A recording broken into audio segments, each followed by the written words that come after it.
Et nous sommes de retour au plateau pour la suite de cette émission. Nous abordons notre deuxième sujet. Nous parlons à présent de la République démocratique du Congo. Reprise des combats dans le sud Kivu après des jours d'accalmie. Il aura fait juste 2 jours ou 3 jours pour cette petite accalmie observée dans les combats dans l'est de la République démocratique du Congo. Après ces jours d'accalmie, les combats ont repris et tôt ce matin, les rebelles du M23 appuyés par les forces armées rwandaises selon des informations ont attaqué les positions de l'armée congolaise dans le sud Kivu à quelques kilomètres de la ville de Bukavu, la capitale régionale. Ils ont quitté selon les informations Bushushu dans le territoire de Kaélé pour attaquer tôt ce matin Ishuzi, voilà, une localité située à quelques kilomètres, à 110 km environ de Bukavu, la capitale du sud Kivu, comme je le disais. Les combats se sont intensifiés tôt ce matin, marquant donc la fin de cette petite accalmie. On espérait qu'elle aurait pu durer pour permettre d'évacuer les corps et également d'installer des services humanitaires, s'occuper des populations. Mais les combats reprennent. Les combattants du M23 auraient été repoussés selon certaines sources également, à vérifier surtout par les combattants ou bien l'armée congolaise appuyée par les éléments venus du Burundi. Nous en parlons avec nos invités. Je commence par vous, Emmanuel Vivien Tomi. Après ce sommet conjoint ce week-end, on espérait que la situation puisse devenir un peu plus calme dans l'est de la République démocratique du Congo. Une petite accalmie a commencé par s'observer dès le début de semaine. Mais tôt ce matin, les combats ont repris dans le sud Kivu, direction Bukavu, la capitale, à 70 km des localités attaquées ce matin. Je crois que c'est dommage.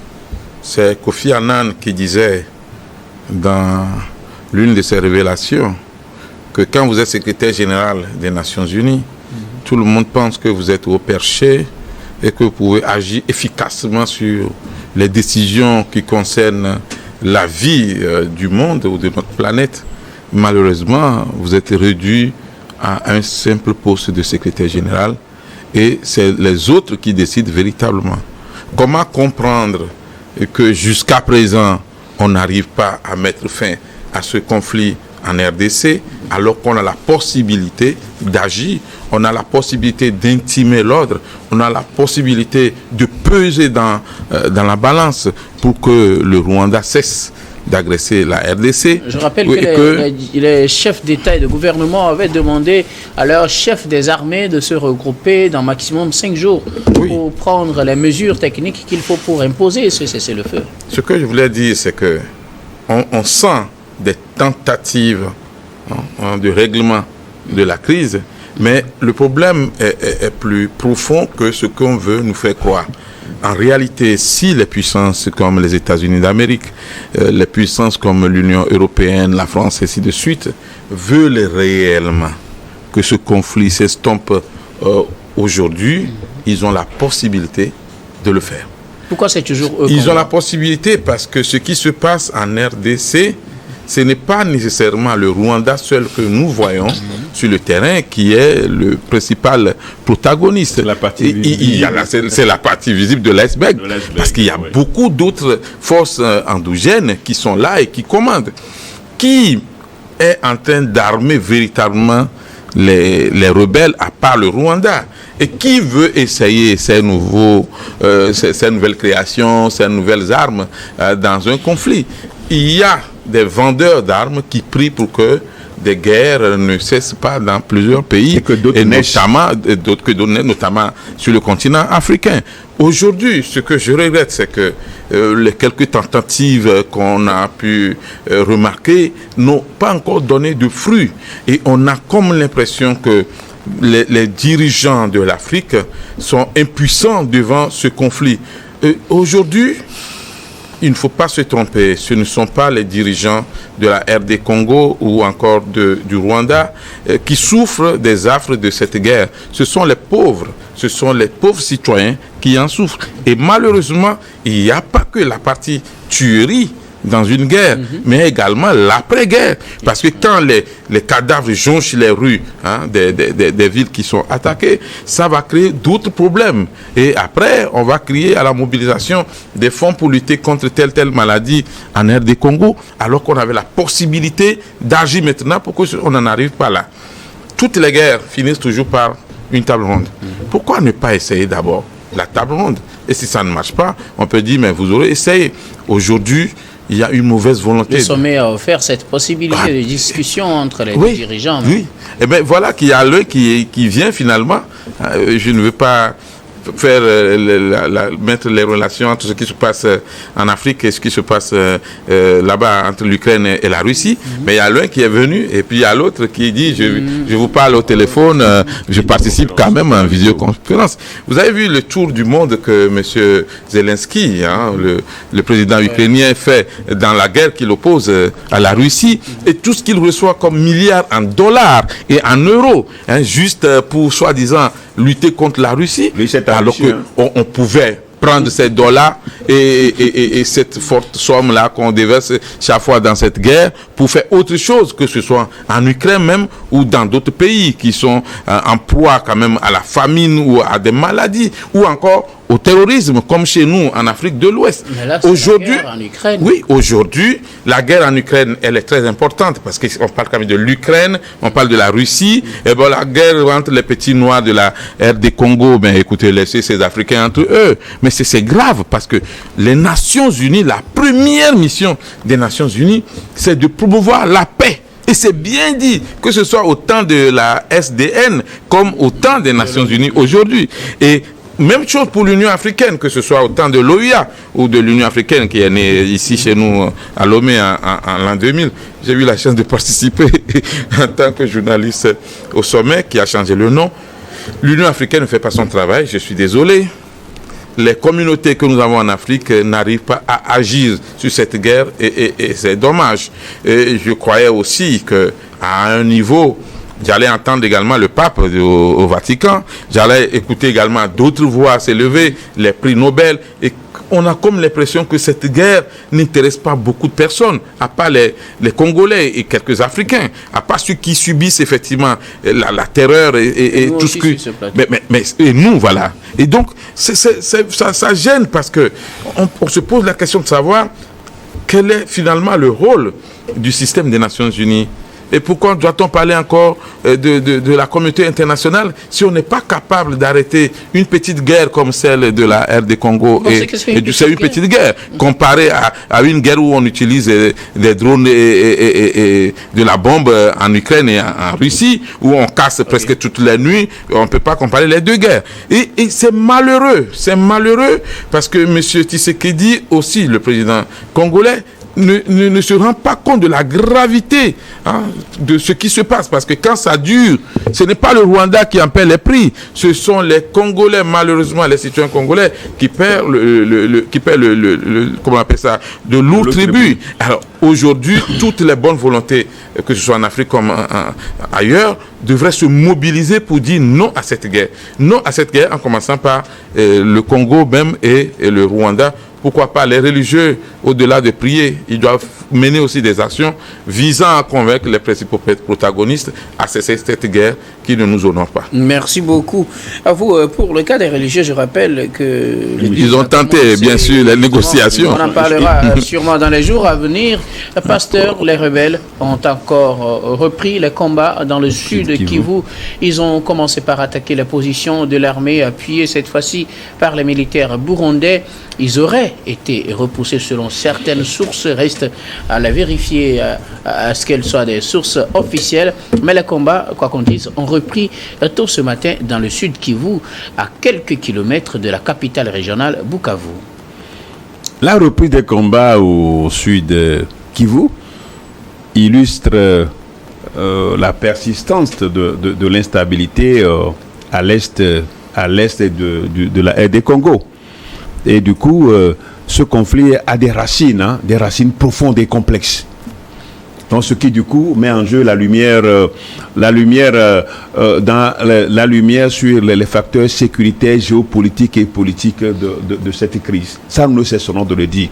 moi je profite encore pour renouveler ma demande que moi je veux bien parler au président Tshisekedi si les Congolais sont branchés. Ouais, tu peux envoyer une demande d'audience à direct. sont branchés. Moi je veux bien parler au président congolais parce que on n'a pas le secret, mais on pourra se dire beaucoup de choses parce que aujourd'hui, qu'on le veuille ou pas, le Rwanda représente un centre d'intérêt pour les Occidentaux. Les Occidentaux, quand je ne parle pas des Européens, je parle des Occidentaux. Oui. Donc les Américains et les Européens y compris. Le Rwanda, mais c'est un pays qui est chouchouté. C'est un pays dans lequel on investit, que ce soit militairement, que ce soit économiquement, que ce soit la France, que ce soit l'Union européenne, que ce soit les États-Unis, le Canada. Tous ces pays investissent. Vous investissez dans un pays qui continue d'agresser un autre pays. Militairement, la coopération militaire. Quand on vous donne des sommes faramineuses, que ces pays investissent dans l'armée, dans la coopération militaire avec le Rwanda. Donc ce qui veut dire que ils sont partie prenante d'une manière de ce conflit. Ces puissances-là sont là et continuent de condamner sur les lèvres cette guerre. N'arrivent pas à prendre de décision. Que ce soit les 27, dans leurs échanges, on sent qu'ils sont complices, ils sont coupables. Ils ne savent pas quoi dire. Mais le Rwanda représente stratégiquement un pays... un allié. Oui, pour eux. Et donc, du coup, personne n'est prêt à faire quoi que ce soit au Rwanda, à Paul Kagame. Paul Kagame le sait très bien. Il nargue tout le monde. Paul Kagame nargue tout le monde. Le sommet, là, il est allé. Ouais. Mais vous avez vu, c'est vrai quand même que ça au niveau de SADC et de EAC, les deux blocs sous-régionaux ont tenté de dire quelque chose. Mais est-ce qu'il y a des décisions aujourd'hui, des décisions efficaces, contraignantes? Non, ils ne peuvent pas, eux aussi. Mais dans leur résolution, dans leur, comment on l'appelle, la lettre, le dernier discours, comment il l'appelle? Qu'est-ce qu'ils ont dit finale. Dans leur déclaration finale, qu'est-ce qu'ils ont dit? Mais ils n'ont pas parlé, ils n'ont pas dit au Rwanda de cesser, de cesser la guerre. Ils ont dit seulement, ils ont appelé à un cessez-le-feu. Donc aujourd'hui, la reprise, mais c'est que c'est un dialogue de sourds. Il faut saluer quand même le Burundi. Le Burundi, parce que c'est un pays voisin de la RDC. De la RDC et même de Rwanda. Donc, leur force, je crois que la présence a quelque peu déboussolé les forces de M23 et ses alliés de Kagame. Donc, aujourd'hui, la situation, pour trouver une solution, comme mon collègue, comme l'autre l'a dit tout à l'heure, ma prédécesseur, Tommy a dit, si les Américains rentrent dans cette guerre et que Donald Trump dit à Paul Kagame que dans 24 heures, il n'a qu'à replier ses forces, ça va être fait. Mais ça va être fait. Les Nations Unies sont où? Vous parlez des Nations Unies parce que la guerre, c'est sûr, c'est dans le monde. Et les Nations Unies sont les garants de la paix, de la paix et de la stabilité. Bon, donc les Nations Unies disent quoi?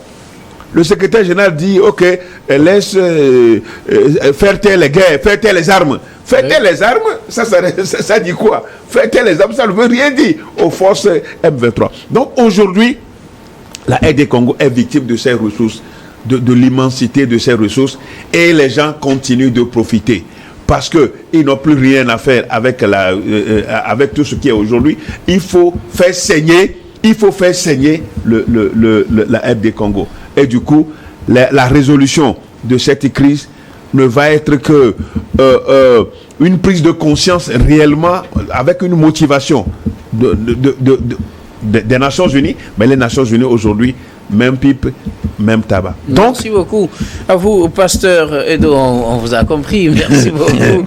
Alors, Robert Kossigan, à côté, les combats ont repris dans le sud Kivu. Avant, c'était le nord Kivu, on criait, ils sont déjà entrés dans le sud Kivu. Avant même ce sommet conjoint entre la SADC et l'EAC, petite accalmie de quelques jours, 2-3 jours, et puis ça reprend dans le sud Kivu, direction Bukavu, la capitale de cette province de la RDC, qui aussi n'est pas très loin du Burundi qui a envoyé ses militaires appuyer les forces armées de la République démocratique du Congo. Aussi longtemps que les politiques congolais ne vont pas changer de posture, c'est-à-dire passer d'hommes d'affaires en des patriotes, des vrais patriotes, la guerre ne cessera pas en République démocratique du Congo. Vous pensez qu'ils y contribuent? Ils y contribuent fortement parce que, vous savez, ils sont dans la compromission. Ils font la même chose que fait le Rwanda, c'est-à-dire qu'eux-mêmes ont des rébellions qui leur permettent alors de placer des sociétés écrans par lesquelles alors ils exploitent le sous-sol congolais. Et cela sans donner un copec au trésor public. Ça voudrait dire qu'ils sont partie prenante quelque part. Ils sont... désordre qui règne. Ils sont partie prenante du désordre qui règne en République démocratique du Congo. Maintenant, vous savez, avec Joseph Kabila, il a su régler ce problème avec le Rwanda un tout petit peu. Même si il payait, il donnait, je crois, quelque chose de 60 millions de dollars ou quelque chose comme ça au Rwanda chaque année pour alors éviter qu'il y ait la guerre dans le sud Kivu et tout. Comment on l'appelle? Tshisekedi, il sait qu'il est en train de faire un mauvais jeu. Il sait. C'est pourquoi Antoine Tshisekedi, il sait, il ne peut pas se tenir devant Kagame. C'est pourquoi il n'est pas allé à la fois dernière là-bas. Pourquoi? C'est Kagame qui a... Mais Kagame aussi savait qu'il ne viendrait pas. C'est pourquoi il y était. Tshisekedi sait qu'il ne pourra pas tenir devant Kagame. Il n'a pas d'argument. Puisqu'il connaît le problème. Kagame l'a toujours invité à venir, ils vont discuter. Vous savez, c'est d'ailleurs l'occasion, je voudrais appeler tous les politiques africains. Ne faites jamais ce que Laurent Désiré Kabila a fait, c'est-à-dire inviter les pays voisins à venir par les armes. Alors, à renverser un pouvoir. Quand vous le faites, et en contrepartie, vous leur promettez la partie juteuse de votre sous-sol. C'est le butin de guerre. C'est fini, hein. Il n'y aura plus de guerre. C'est-à-dire que, quel que soit... Il n'y aura plus de paix. Il n'y aura plus de paix. Maintenant, moi, je dis, quel que soit le problème, il vaut mieux arriver au pouvoir par les urnes. Parce que quand vous faites tout le calcul, c'est le moins cher. Parce que vous ferez d'économies en vie humaine et vous allez épargner votre propre vie. Et ça dit que on ne peut pas venir au pouvoir par l'insurrection ou par peut-être ce qu'on a fait à Mobutu. Ou une rébellion. C'est ce problème-là. C'est-à-dire aujourd'hui, les Rwandais se disent, mais on est venu faire le bon job, maintenant vous allez manger sans nous donner. C'est là l'histoire. Ça du tout quand même. Ils ont longtemps. Vous savez, ce qui est sûr, les États-Unis, les pays européens, tous, sont aujourd'hui sous Rwanda. Et vous allez voir que cette affaire de Burundi qui soutient la RDC ne va pas aller loin. Parce que, entre les lignes, on va les serrer. Parce que c'est eux qui détiennent. Oh oui, on va les serrer. Vous savez, aujourd'hui, si Trump, est-ce que vous avez vu Trump agir sur ce dossier-là? Non. Parce que les intérêts des États-Unis sont là-bas. Il est là pour refaire l'Amérique grande encore. Make America great again. Alors, il n'est pas là pour diminuer les intérêts des États-Unis. Ça, il faudrait qu'on comprenne ça. Soit, les Congolais, ils veulent durcir le temps. Ils ne veulent plus revenir dans les accords qu'a signé l'autre, Laurent Désiré Kabila avec le Rwanda. Ils refondent l'armée congolaise. Ils les équipent, ils les forment. Et ils font un travail de conscientisation. Ils conscientisent les chefs militaires de l'armée congolaise et eux-mêmes cessent de faire du désordre, c'est-à-dire piller officieusement les sous-sols congolais pour alors faire cesser la guerre totalement en RDC. Sinon, il y aura toujours... Parce que vous savez, bientôt, même si on trouvait une solution pour le Rwanda et les Chinois, qui passent par les ministres des politiques et des gouverneurs congolais, qui pillent le sous-sol congolais, on va faire ça comment? Donc le problème est toujours là. Donc moi je dis, il va falloir que les politiques congolais sortent de leur veste d'hommes d'affaires pour être des patriotes et penser à l'intérêt commun, à l'intérêt général du Congo. Sinon, on ne finira pas par constater la guerre du jour le jour. Alors, deux demandes en même temps. On va profiter de refaire un autre tour rapidement. Emmanuel Vivien Tomi, les dirigeants des deux communautés, Afrique de l'Est, Afrique australe, se sont regroupés ce week-end. Ils ont demandé un cessez-le-feu. Je le disais tout à l'heure, ils ont demandé à leur chef des armées de se regrouper, voir les dispositions à prendre pour faire respecter ce cessez-le-feu. Pourquoi apparemment le M23 n'a peur de personne et il avance quand même? C'est très simple parce que le mouvement est soutenu par un pays qui a l'habitude de venir faire la guerre en RDC. Pas seulement un pays. Et qui pense que c'est lui qui est devant et qui pense que la République démocratique du Congo serait pratiquement une préfecture du Rwanda. Quoique, géographiquement la RDC n'a rien à voir même avec plusieurs pays, y compris européens. C'est un pays très vaste, tellement vaste, que les dirigeants n'arrivent même pas à circuler en une année dans tout le pays, dans tous les départements. Alors, la RDC n'est pas une préfecture du Rwanda. La RDC n'est pas un butin qu'il faut se partager. La RDC n'est pas un lieu comme un champ où on va cultiver pour faire ses affaires. Bon, mais en même temps aussi, je ne suis pas d'accord avec mon collègue quand il dit que les hommes qui dirigent la RDC continuent pas à être dans la tenue d'hommes d'affaires. Non, parce que au sens de la constitution de plusieurs pays, y compris de la République démocratique du Congo, quand tu es président de la République, tu n'as plus le droit de faire certaines choses, comme par exemple, tu ne peux plus être un homme d'affaires si tu es des sociétés au niveau... Non, si tu es à la tête du pays, il y a des choses que tu ne peux pas faire. Maintenant, si c'est des sociétés écrans, bon, là, dire la vérité, on peut en parler. Aujourd'hui, le plus important, c'est que la communauté internationale tape sur la table véritablement pour mettre fin à cette guerre. Est-ce qu'elle a cette force-là? Parce qu'apparemment, elle n'agit pas. Non, mais vous savez, quand il s'agissait de condamner les coups d'État au sein de l'AES, on a vu même les menaces du genre on va mettre une force sur le pays, on va marcher sur votre pays si vous ne libérez pas le président que vous avez détenu, ainsi de suite. Mais de la même façon, on peut dire aujourd'hui, attention, si vous ne cessez pas cette guerre, nos forces vont marcher sur vous. Mais là, on n'arrive pas à le dire. Donc là, maintenant, on comprend que l'autre fois, quand on parlait de la condamnation des coups d'État, c'était juste des mots quand on parlait d'une force en attente pour attaquer au moment opportun. Aujourd'hui, il faut que la guerre cesse au Congo démocratique et c'est le plus important. Merci beaucoup à vous, Emmanuel Julien Tomi. Pasteur, pourquoi la communauté internationale a du mal à agir sur la situation quand elle prend des résolutions, ou du moins quand des communautés sous-régionales prennent des résolutions? On a du mal à les appliquer, surtout dans cette guerre. On a l'impression que le M23 n'a plus peur de personne. Oui, mais la raison est clé. Ou bien les raisons sont clés. Parce que la communauté internationale, ces puissances-là, ils trouvent leurs intérêts. Et pourtant, c'est elles qui ont condamné le Rwanda, c'est elles qui ont dit que le Rwanda agressait la RDC, c'est elles qui ont dénoncé les manœuvres du Rwanda. Et dénoncer la suite, ça a donné quoi? Rwanda sait très bien qu'il est en partenariat avec toutes ces puissances-là qui condamnent. Donc c'était juste une farce, venir dénoncer aux yeux du monde? Bien sûr. C'est une absurdité. Je crois qu'il faisait tout cela juste pour narguer, juste pour cacher leur jeu. Donc, il faut reconnaître, comme on le dit, si on prend par exemple la RD Congo, avec tous ces hommes d'affaires justement, vous parlez de Moïse Katumbi, vous parlez de Joseph Bamba, vous parlez des autres, mais c'est des gens qui sont immensément riches. Mais partie du sous-sol de leur pays. Mais dans cette guerre-là, on ne les sent pas. En tout cas, vous avez senti Moïse Katumbi, c'est des gens qui ont de l'argent, qui peuvent payer des armes, qui peuvent faire les trucs pour aider les armées. Est-ce que ça ne veut pas créer d'autres choses?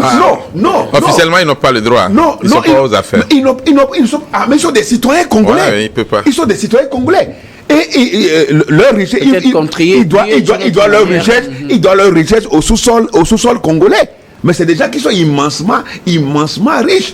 Ça aussi, mais c'est du patriotisme. À un moment donné, il faut arriver à cela. On n'entend pas leur voix. Vous les entendez parler, on n'entend pas d'eux. Ils doivent parler. Mais quand un pays est en guerre, c'est les dirigeants qui se prononcent. C'est les dirigeants, mais les citoyens aussi là. Pourquoi est-ce que c'est des simples citoyens? Moïse Katumbi, ce n'est pas un simple citoyen. C'est un gouverneur, ex-gouverneur d'une province. Donc il y a du poids qui peut taper sur la table et dire mon pays est en train de brûler, alors il faut agir. Donc, quand vous parlez de la communauté internationale, c'est qui?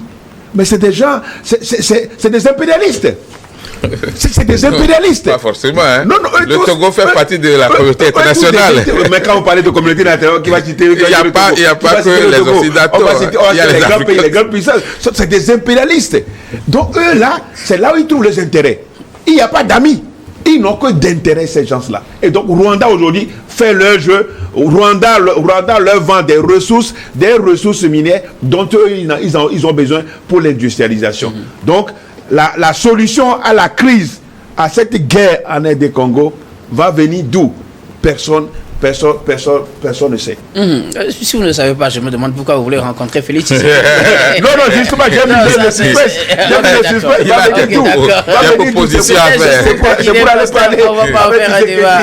Merci beaucoup. Au micro, on va parler avec Tshisekedi. D'accord. Robert Kassiga-Akété, pourquoi le M23 semble ne plus craindre personne et avancer comme il le veut? Quand vous avez toutes les puissances de ce monde, toutes les puissances dissuasives et destructrices avec vous, alors de qui aurais-je peur? Il n'y a pas. C'est-à-dire que le M23 a avec lui tous les forts de ce monde. C'est la coalition des forts du mal. Donc, il ne peut pas avoir peur. Vous allez voir que, je vous ai dit quelque chose, notez-le quelque part. Dans peu de temps, le Burundi sera obligé de rapatrier ses forces. La RD Congo sera livrée à elle-même. Aussi longtemps que la politique... Non, ce n'est pas le souhait, parce que vous savez, je suis en train de faire une analyse. Je ne suis pas obligé de vous suivre. Je développe selon l'angle que je vois. Le problème là, si la politique de la RD Congo, soit c'est deux choses, il y a deux solutions qui s'offrent à eux. Soit ils vont discuter avec Kagame, ils font le bon vouloir de Kagame. Ou soit vont arriver à lui céder une partie de Goma, et la paix va revenir pour quelques années. Parce que vous savez, quand aussi longtemps que la partie qu'on va lui céder, les ressources vont commencer par diminuer, il va vouloir une autre partie. Ou ils vont discuter avec lui, c'est-à-dire qu'on prend peut-être 1 an ou 2 ans, on peut laisser M23 et Kagame faire ce qu'ils veulent, ils refondent l'armée congolaise. Tout le monde dit au sein des politiques, voilà, nous allons être maintenant des patriotes. Nous allons d'abord chercher l'intérêt du Congo et tout le monde va cesser les sales besoins qu'on fait là. Et c'est fini. Vous allez voir que quand ils vont s'armer, ils vont prendre par exemple la Russie comme partenaire, Wagner quelque part. Mais ce qui est pire, ce qui est pire que ça, si la Russie et Wagner viennent aussi, ils vont aussi prendre, parce qu'il y en a beaucoup. Ils vont prendre, mais au moins, on n'entendra plus parler du Rwanda. C'est tout. Merci beaucoup. En tout cas, à vous tous pour vos contributions. Nous allons marquer la pause pour le journal, puis on reviendra tout à l'heure pour la suite de cette émission.